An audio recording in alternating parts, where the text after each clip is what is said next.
Funding for this program is provided by. Additional funding provided by.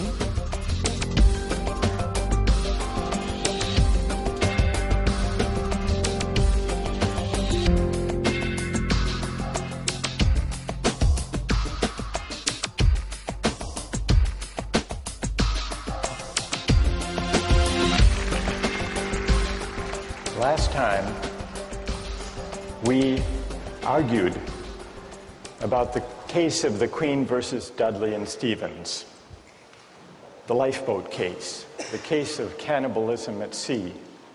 And with the arguments about the lifeboat in mind, the arguments for and against what Dudley and Stevens did in mind, let's turn back to the philosophy, the utilitarian philosophy of Jeremy Bentham.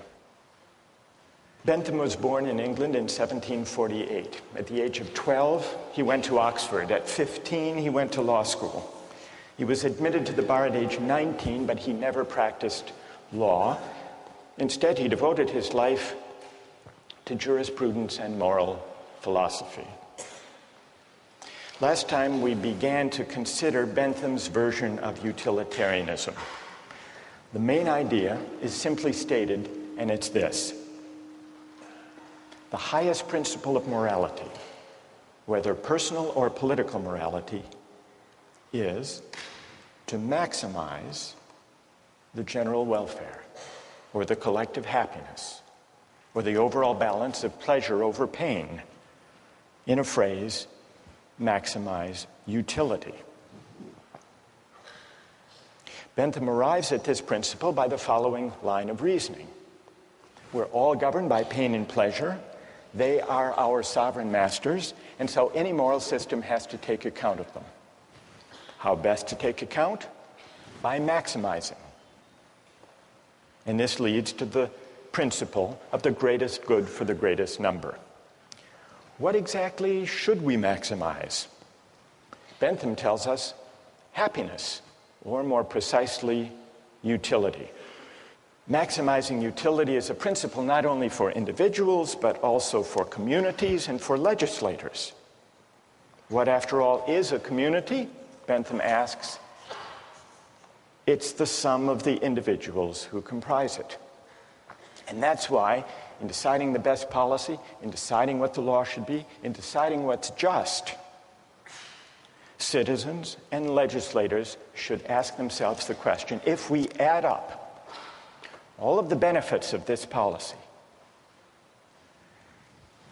and subtract all of the costs, the right thing to do is the one that maximizes the balance of happiness over suffering. That's what it means to maximize utility. Now, today, I want to see whether you agree or disagree with it. And it often goes, this utilitarian logic, under the name of cost-benefit analysis, which is used by companies and by governments all the time.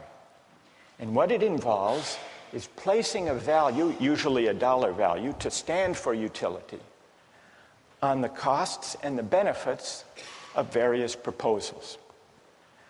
Recently in the Czech Republic, there was a proposal to increase the excise tax on smoking. Philip Morris, the tobacco company, does huge business in the Czech Republic. They commissioned a study, a cost-benefit analysis of smoking in the Czech Republic. And what their cost-benefit analysis found was the government gains by having Czech citizens smoke. Now, how do they gain? It's true that there are negative effects to the public finance of the Czech government because there are increased healthcare costs for people who develop smoking-related diseases. On the other hand, there were positive effects, and those were added up on the other side of the ledger. The positive effects included, for the most part, various tax revenues that the government derives from the sale of cigarette products, but it also included health care savings to the government when people die early, pension savings, you don't have to pay pensions for as long, and also savings in housing costs for the elderly. And when all of the costs and benefits were added up, the Philip Morris study found that there is a net public finance gain in the Czech Republic of $147 million. And given the savings in housing and health care and pension costs, the government enjoys a savings of over $1,200 for each person who dies prematurely due to smoking. Cost-benefit analysis. Now, those among you who are defenders of utilitarianism may think that this is an unfair test. Philip Morris was pilloried in the press, and they issued an apology for this heartless calculation. You may say that what's missing here is something that the utilitarian can easily incorporate, namely, the value to the person and to the families of those who die from lung cancer. What about the value of life? Some cost-benefit analyses incorporate a measure for the value of life. One of the most famous of these involved the Ford Pinto case. Did any of you read about that? This was back in the 1970s. Do you remember what the Ford Pinto was, a kind of car? Anybody? It was a small car, a subcompact car, very popular. But it had one problem, which is the fuel tank was at the back of the car. And in rear collisions, the fuel tank exploded. And some people were killed, and some severely injured. Victims of these injuries took Ford to court to sue. And in the court case, it turned out that Ford had long since known about the vulnerable fuel tank and had done a cost-benefit analysis to determine whether it would be worth it to put in a special shield that would protect the fuel tank and prevent it from exploding. They did a cost-benefit analysis. The cost per part to increase the safety of the Pinto, they calculated at $11 per part. And this was the cost-benefit analysis that emerged in the trial. $11 per part at 12.5 million cars and trucks came to a total cost of $137 million to improve the safety. But then they calculated the benefits of spending all this money on a safer car, and they counted 180 deaths, and they assigned a dollar value, $200,000 per death. 180 injuries, $67,000. And then the cost to repair, the replacement cost for 2,000 vehicles that would be destroyed without the safety device, $700 per vehicle. So the benefits turned out to be only $49.5 million, and so they didn't install the device. Needless to say, when this memo of the Ford Motor Company's cost-benefit analysis came out in the trial, it appalled the jurors who awarded a huge settlement. Is this a counterexample to the utilitarian idea of calculating? Because Ford included a measure of the value of life. Now, who here wants to defend cost-benefit analysis from this apparent counterexample? Who has a defense? Or do you think this completely destroys the whole utilitarian calculus? Yes? Okay, well, I think that, once again, they've made the same mistake the previous case did, that they assigned a dollar value to human life. And once again, they failed to take account things like suffering and emotional losses by the families. I mean, families lost earnings, but they also lost a loved one, and that is more valued than $200,000. Right. And wait. That's good. What's your name? Julia Roto. So if 200,000, Julie, is too low a figure because it doesn't include the loss of a loved one and the loss of those years of life, what do you think would be a more accurate number? I don't believe I could give a number. I think that this sort of analysis shouldn't be applied to issues of human life. I think it can't be used monetarily. So they didn't just put too low a number, Julie says. They were wrong to try to put any number at all. All right, let's hear someone who... You have to adjust for inflation.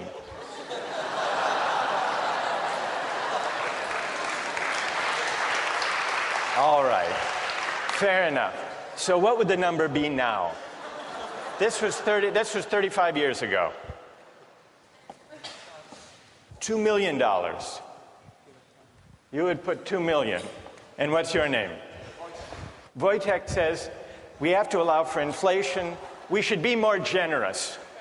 Then would you be satisfied that this is the right way of thinking about the question? I guess, unfortunately, it is. There needs to be a number put somewhere.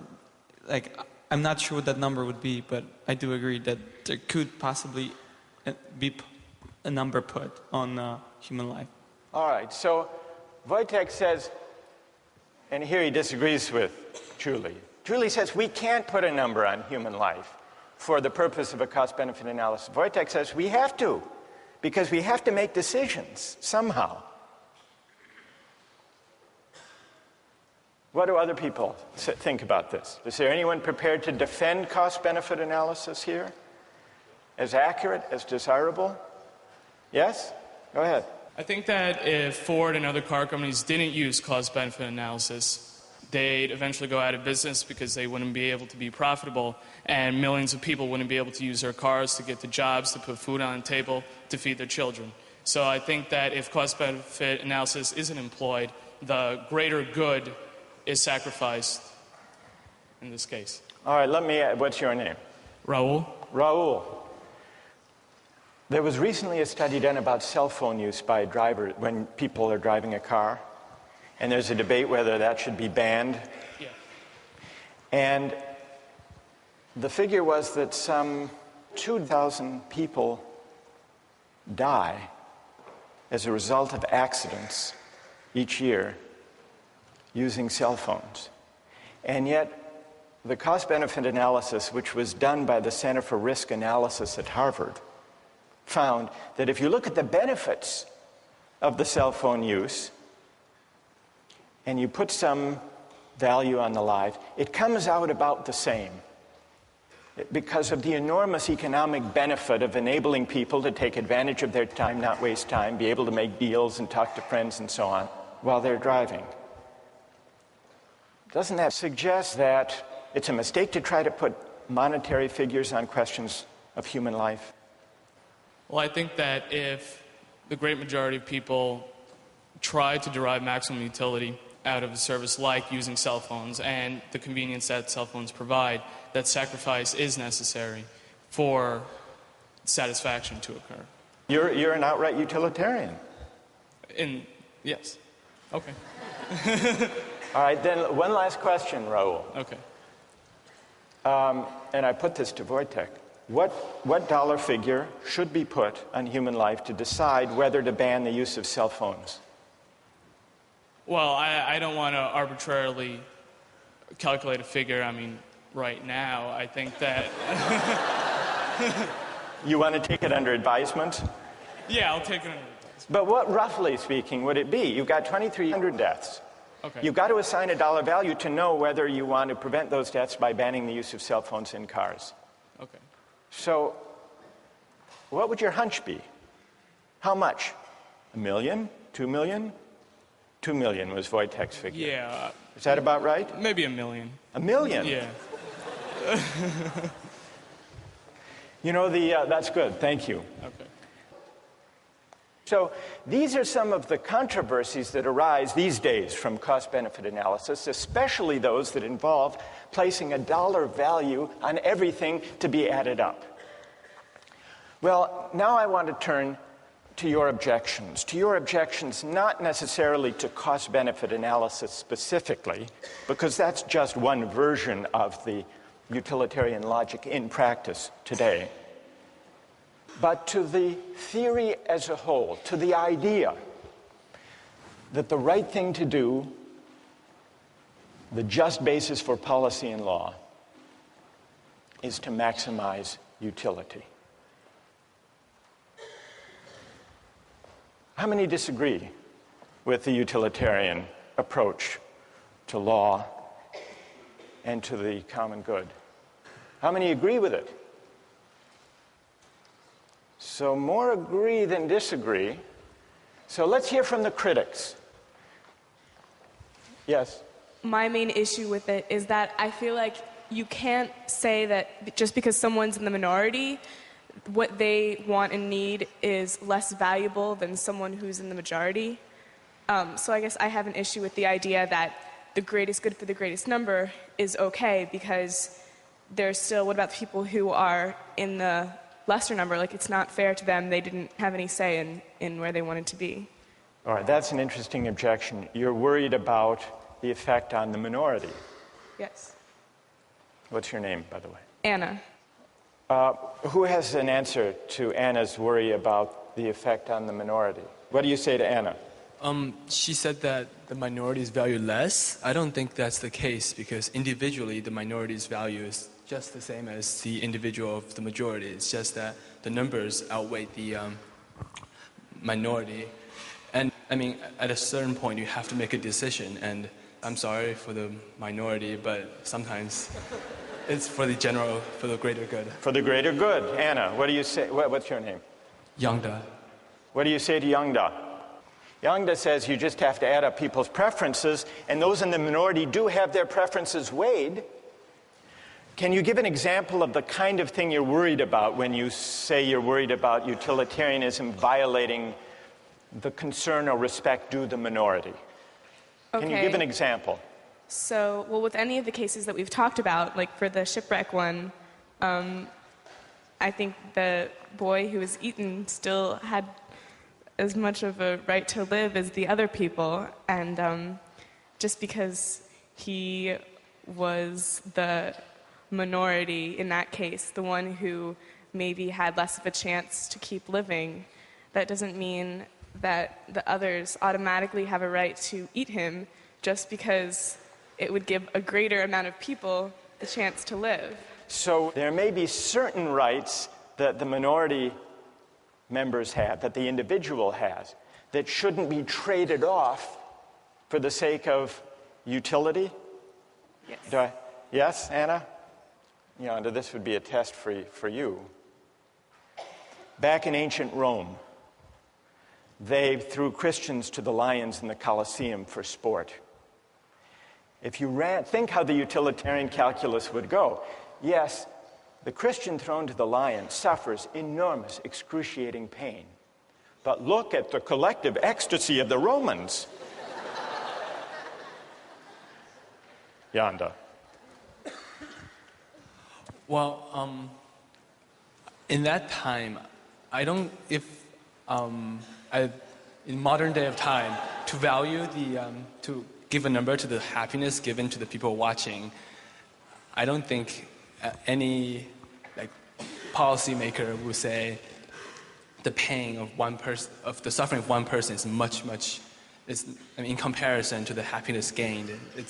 No, but you have to admit that if there were enough Romans delirious enough with happiness, it would outweigh even the most excruciating pain of a handful of Christians thrown to the lion. So we really have here two different objections to utilitarianism.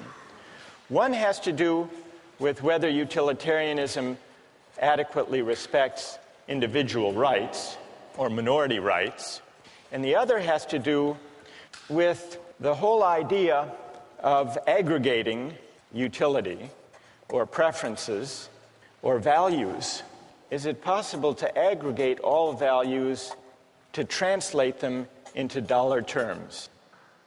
There was, in the 1930s,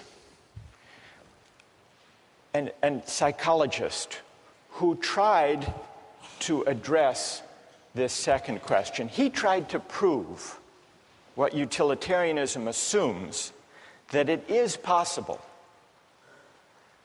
to translate all goods, all values, all human concerns into a single uniform measure. And he did this by conducting a survey of young recipients of relief. This was in the 1930s. And he gave them a list of unpleasant experiences. And he asked them, how much would you have to be paid to undergo the following experiences? And he kept track. For example, how much would you have to be paid to have one upper front tooth pulled out? Or how much would you have to be paid to have one little toe cut off? Or to eat a live earthworm 6 inches long? Or to live the rest of your life on a farm in Kansas? Or to choke a stray cat to death with your bare hands? Now, what do you suppose was the most expensive item on that list? Kansas?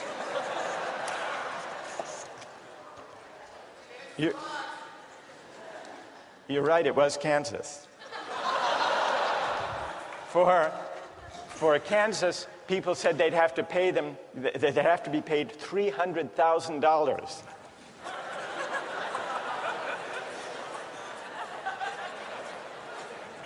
What do you think was the next most expensive? Not the cat.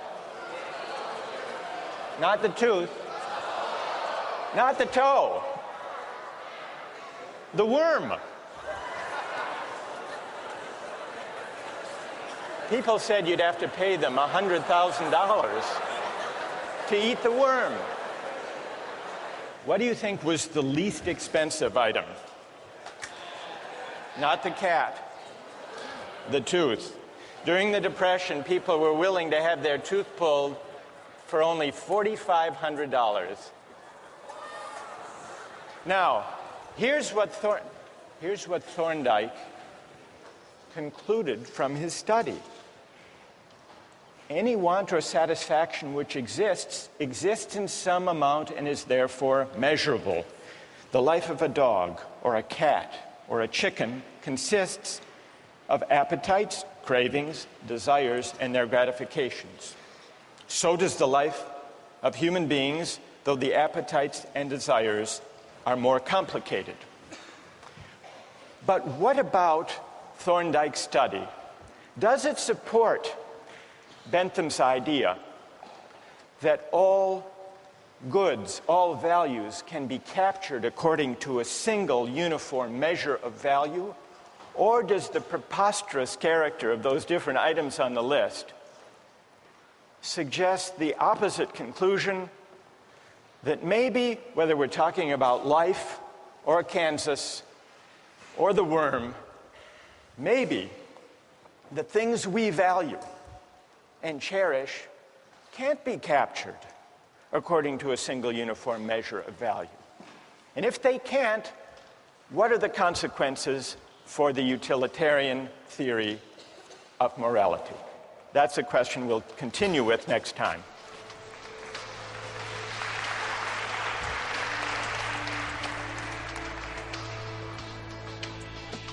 All right, now let's take the other part of the poll. Which is the highest experience or pleasure? How many say Shakespeare?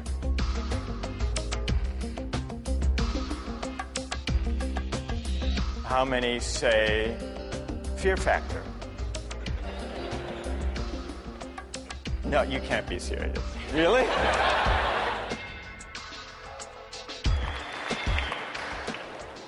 Last time we began to consider some objections to Jeremy Bentham's version of utilitarianism. People raised two objections in the discussion we had.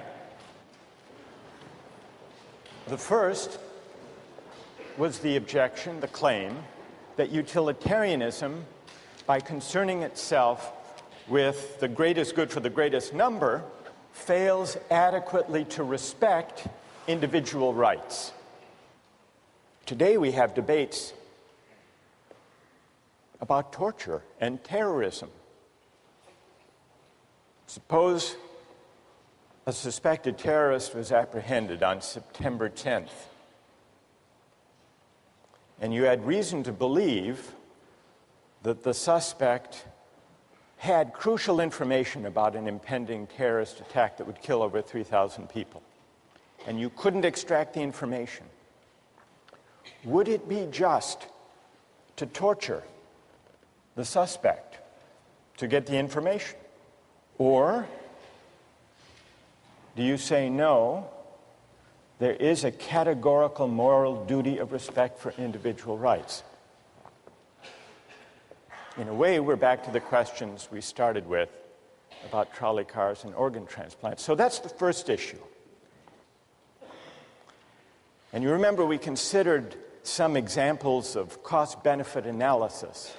But a lot of people were unhappy with cost-benefit analysis when it came to placing a dollar value on human life.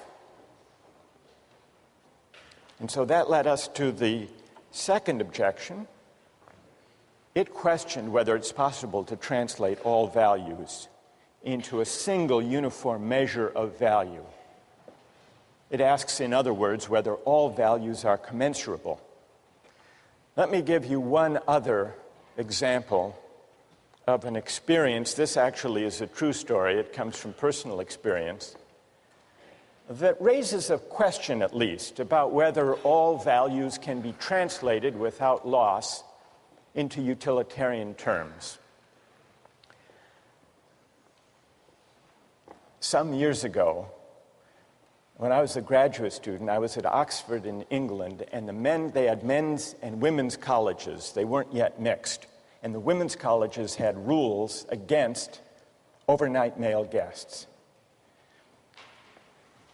By the 1970s, these rules were rarely enforced and easily violated, or so I was told.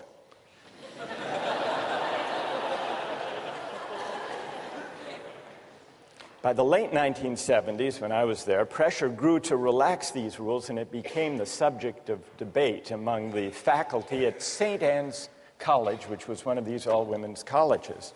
The older women on the faculty were traditionalists. They were opposed to change on conventional moral grounds. But times had changed, and they were embarrassed to give the true grounds for their objection. And so they translated their arguments into utilitarian terms. If men stay overnight, they argued, the costs to the college will increase. How, you might wonder? Well, they'll want to take baths, and that'll use up hot water, they said. Furthermore, they argued, we'll have to replace the mattresses more often. The reformers met these arguments by adopting the following compromise. Each woman could have a maximum of 3 overnight male guests each week. They didn't say whether it had to be the same one or 3 different, provided, and this was the compromise, provided the guest paid 50 pence to defray the cost to the college.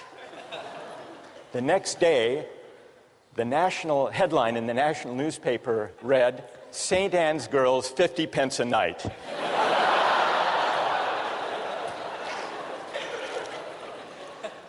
Another illustration of the difficulty of translating all values, in this case a certain idea of virtue, into utilitarian terms.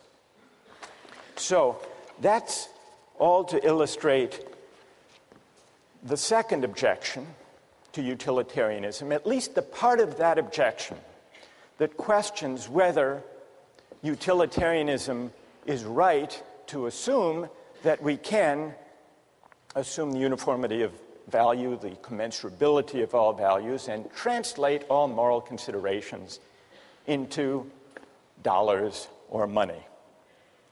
But there is a second aspect to this worry about aggregating values and preferences.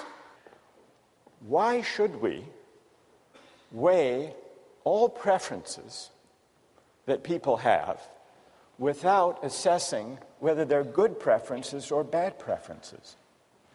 Shouldn't we distinguish between higher pleasures and lower pleasures? Now, part of the appeal of not making any qualitative distinctions about the worth of people's preferences, part of the appeal is that it is non-judgmental and egalitarian. The Benthamite utilitarian says, everybody's preferences count, and they count regardless of what people want, regardless of what makes different people happy. For Bentham, all that matters, you'll remember, are the intensity and the duration of a pleasure or pain. The so-called higher pleasures or nobler virtues are simply those, according to Bentham, that produce stronger, longer pleasure. He had a famous phrase to express this idea: the quantity of pleasure being equal, pushpin is as good as poetry. What was pushpin? It was some kind of a child's game, like tiddlywinks. Pushpin is as good as poetry, Bentham says. And lying behind this idea, I think, is the claim, the intuition, that it's a presumption to judge whose pleasures are intrinsically higher or worthier or better. And there is something attractive in this refusal to judge. After all, some people like Mozart, others Madonna.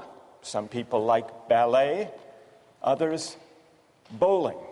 Who's to say, a Benthamite might argue, who's to say which of these pleasures, whose pleasures, are higher, worthier, nobler than others? But is that right?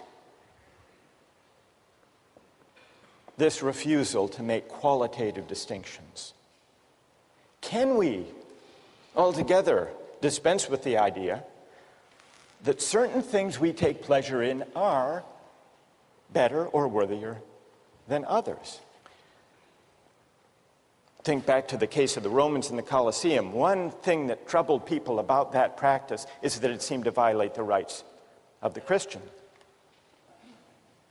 Another way of objecting to what's going on there is that the pleasure that the Romans take in this bloody spectacle, should that pleasure, which is a base, kind of corrupt, degrading pleasure, should that even be valorized or weighed in deciding what the general welfare is?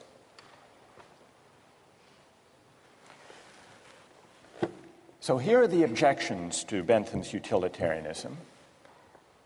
And now we turn to someone who tried to respond to those objections, a later-day utilitarian, John Stuart Mill.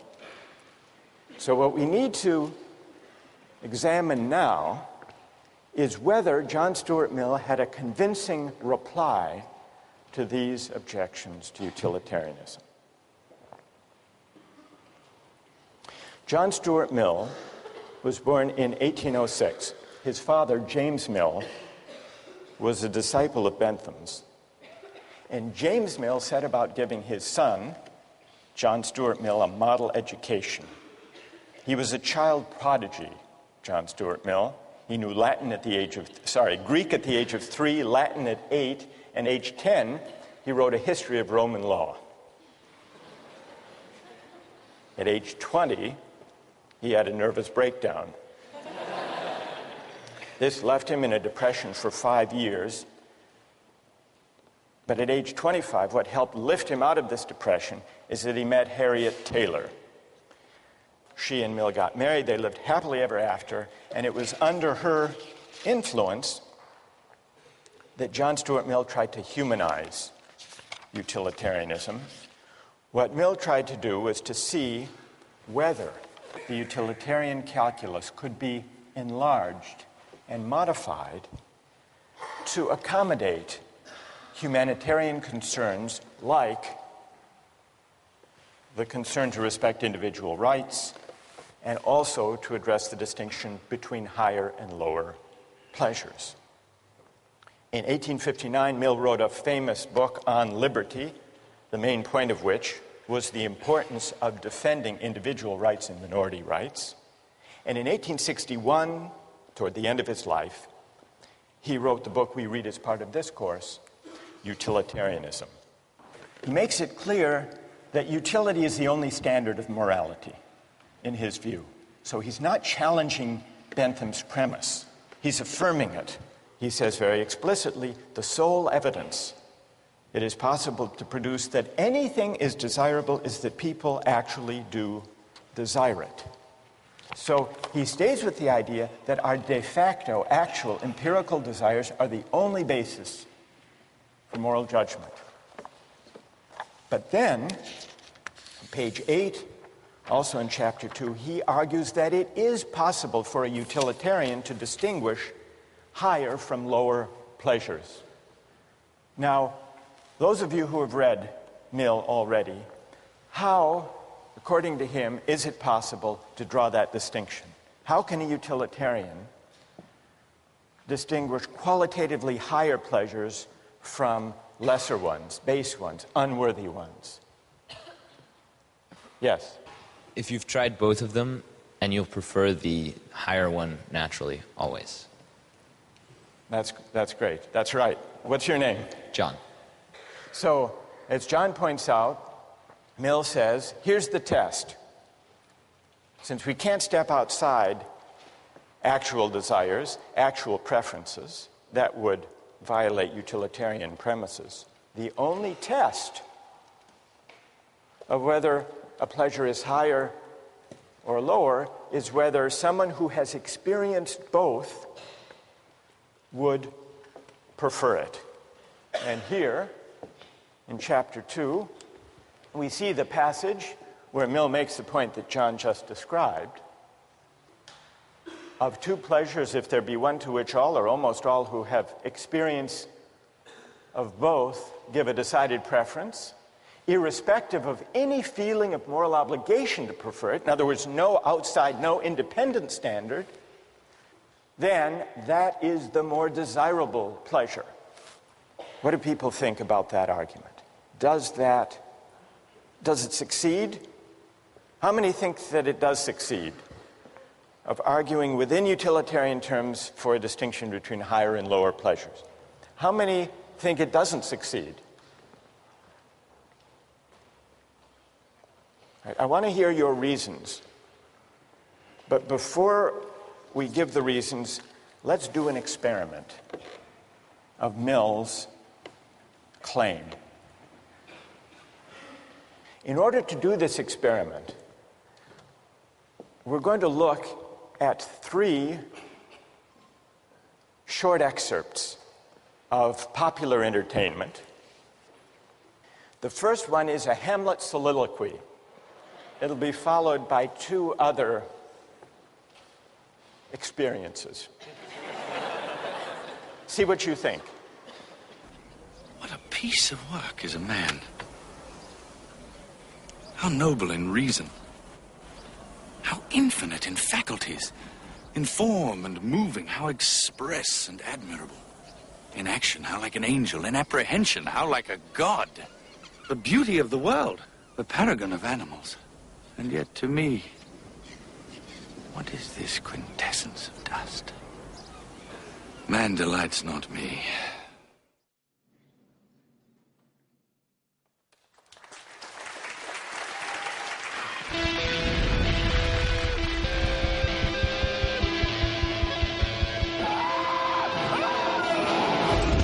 Imagine a world where your greatest fears become reality. Ah, they're biting me! tonight's show, 6 contestants from around the country battle each other in 3 extreme stunts. These stunts are designed to challenge the contestants both physically and mentally. 6 contestants, 3 stunts, 1 winner. Yes! Fear Factor.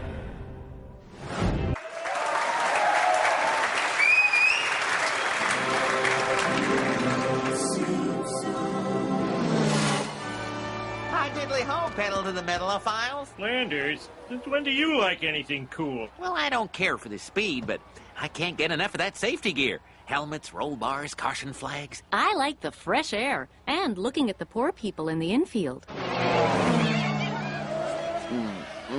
Dang, Cletus, why'd you have to park by my parents? Now, honey, it's my parents, too.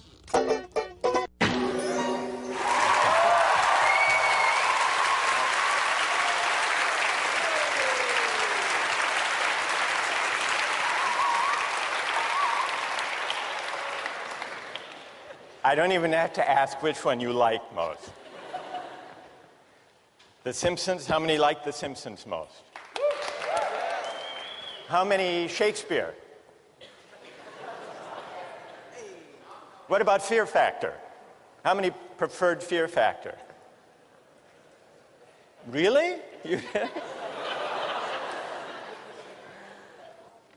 People overwhelmingly like The Simpsons better than Shakespeare. All right, now let's take the other part of the poll. Which is the highest experience or pleasure? How many say Shakespeare?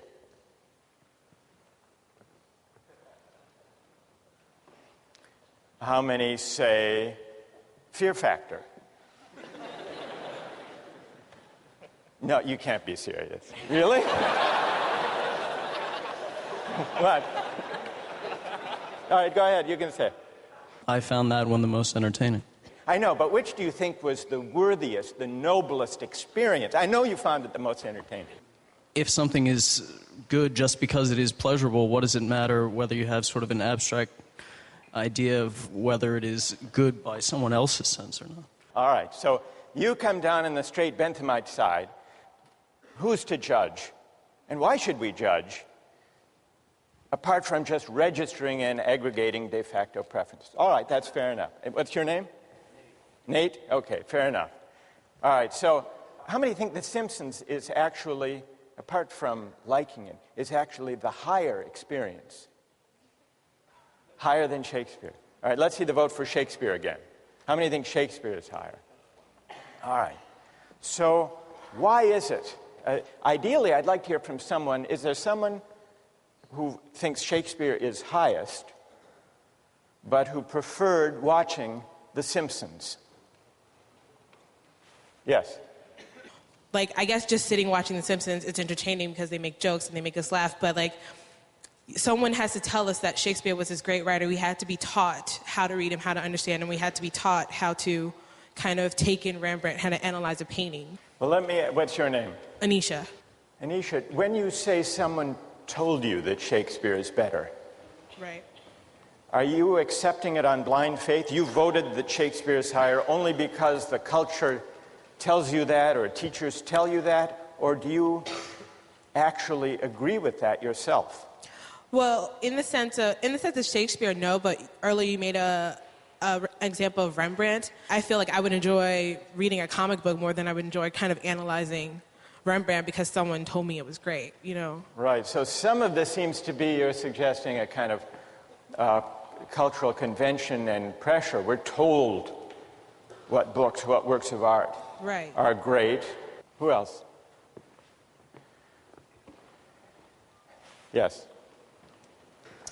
Although I enjoyed watching The Simpsons more in this particular moment in Justice, if I were to spend the rest of my life considering the 3 different video clips shown, I would not want to spend that remainder of my life considering the latter 2 clips. I think I would derive more pleasure from being able to branch out in my own mind, sort of considering more deep pleasures, more deep thoughts. And tell me your name. Joe.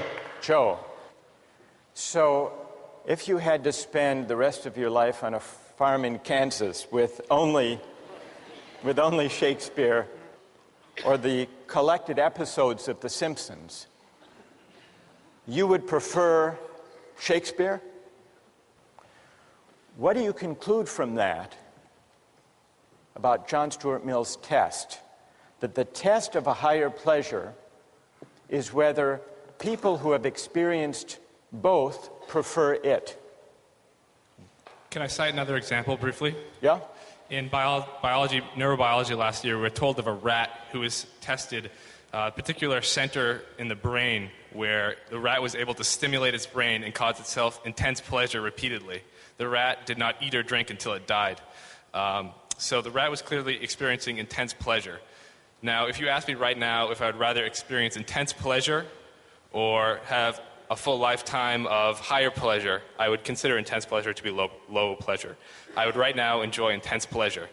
But, yes, I would. I certainly would.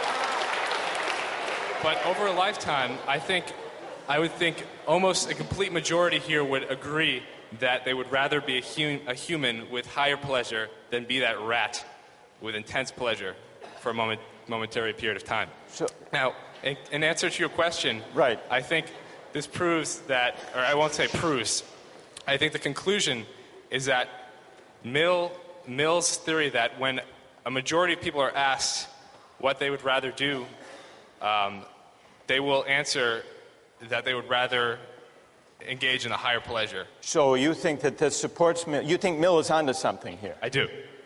All right. Is there anyone who disagrees with Joe and who thinks that our experiment disproves Mill's test, shows that that's not an adequate way, that you can't distinguish higher pleasures within the utilitarian framework? Yes. If whatever is good is truly just whatever people prefer, it's truly relative and there's no objective definition, then there will be some society where people prefer Simpsons more. Anyone can appreciate The Simpsons, but I think it does take education to appreciate Shakespeare as much. All right, you're saying it takes education to appreciate higher things.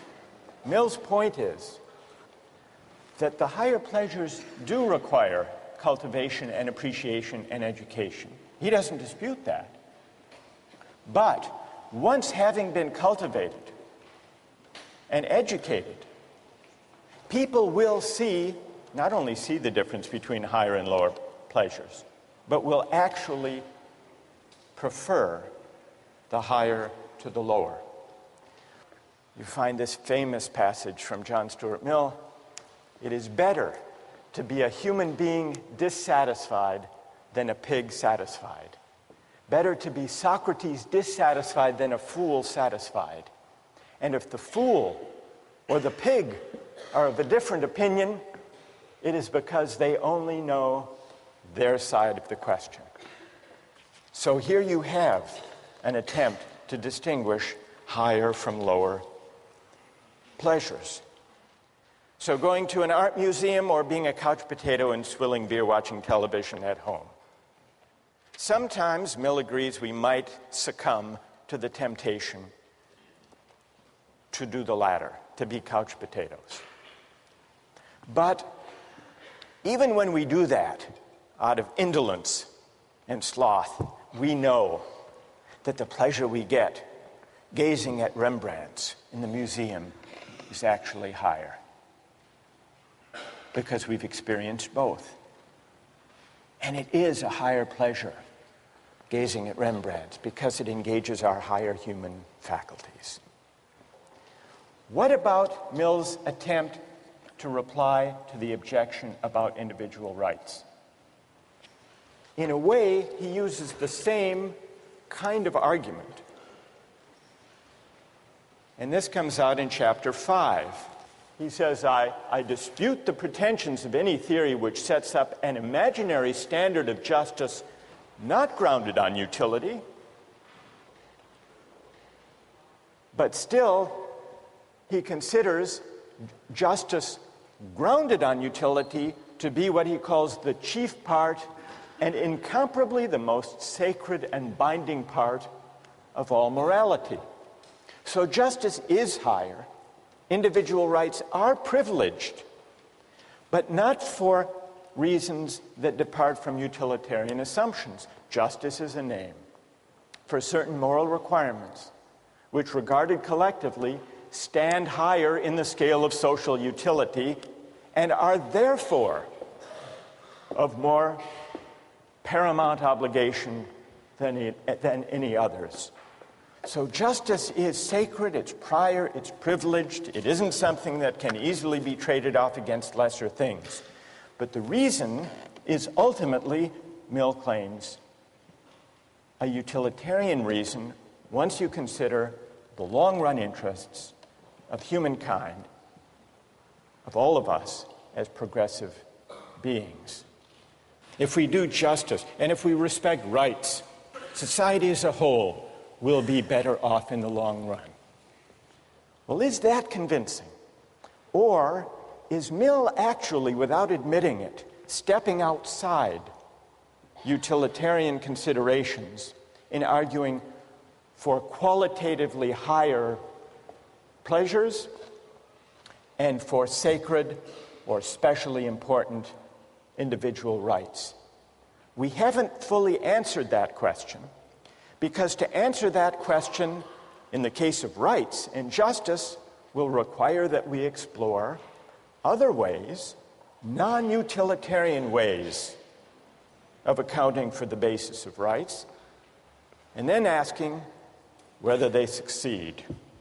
As for Jeremy Bentham, who launched utilitarianism as a doctrine in moral and legal philosophy, Bentham died in 1832 at the age of 85. But if you go to London, you can visit him today, literally.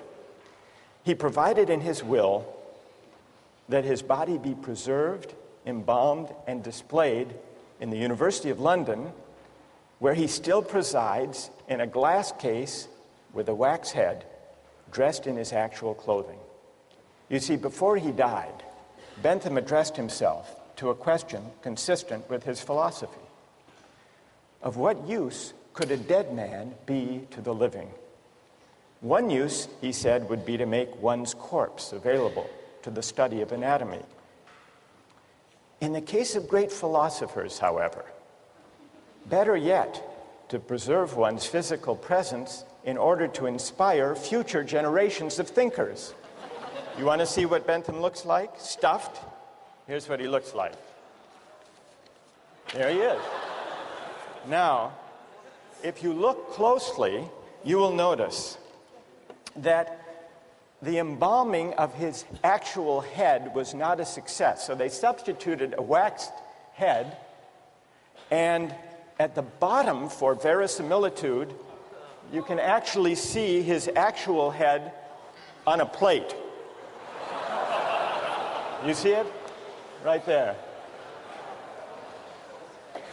So, what's the moral of the story? The moral of the story, by the way, they bring him out during meetings of the board at University College London, and the minutes record him as present but not voting. Here is a philosopher in life and in death who adhered to the principles of his philosophy. We'll continue with rights next time.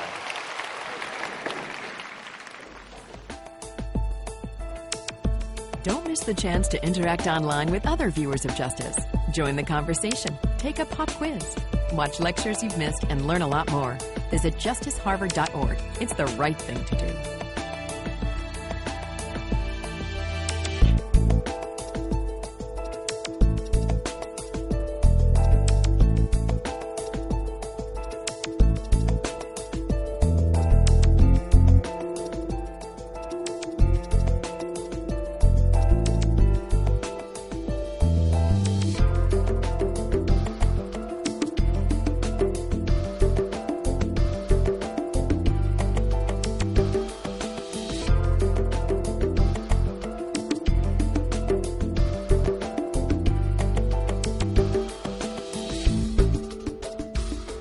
Funding for this program is provided by...